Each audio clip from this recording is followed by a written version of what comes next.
The thing is, I don't get why Dana does this. For the life of me, I do not get this. It's your product. The better Francis does, the more money you make. Why would you bring that guy down right now? Out of anyone, and I wish they would have done this, out of anyone on the card, if he could have said one positive thing he should have said about Francis. If anyone right now could use a positive message, it's Francis Ngannou, a man who's lost, who's coming off a fucking ass whipping from Stipe, and just is lost. He doesn't know what to do. You know how far it would go if you just went, rough night for the guy. He's still one of the fucking best. We just need to sit down and talk and figure out what's next to him, get him back on the right track. He has a ton of potential. Obviously, tonight wasn't his night. It was a boring-ass fight, let's be real, but that guy with 1 win's right back in there. Some of the best power we've ever seen in the UFC. We're going to get it figured out. What you don't do is talk shit about him. What you don't do is say, oh, he had a big ego. It's his ego, and he thought he was the shit walking around.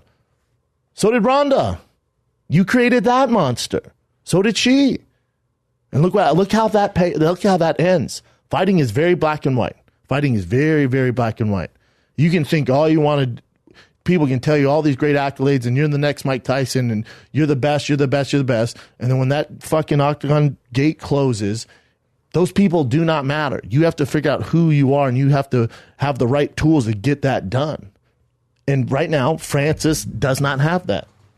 But what we shouldn't do is just belittle the guy, shit on the guy.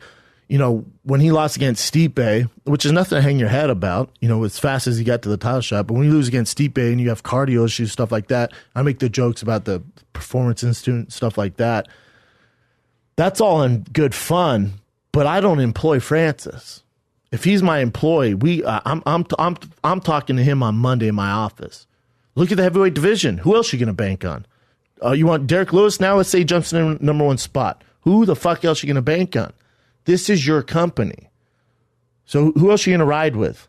So you got Stipe, just got knocked out, right? So he's on a bit of rough slope.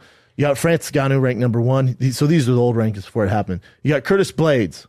All right, Curtis there. Francis beat him, but it was a weird stoppage. So you could do that rematch. It'd be a terrible matchup for Francis. You got Volkov.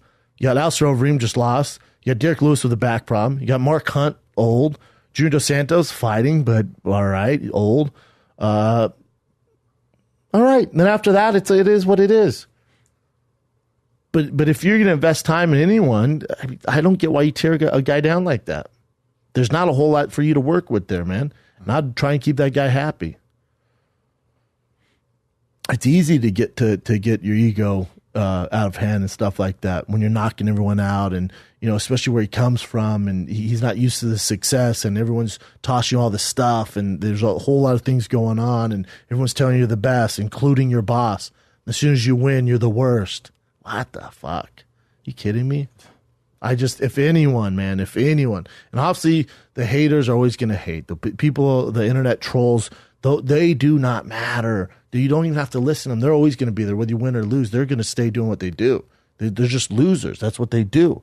So for Francis, he needs to stay offline, and he needs to surround himself with people who are about the same goal as him. That's getting back on the victory path. But the biggest thing, I don't care if he wins his next fucking fight, as long as he looks good trying. I just want to see him try.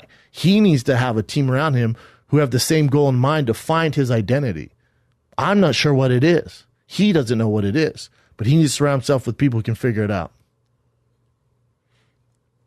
Apparently, it ain't the UFC Institute.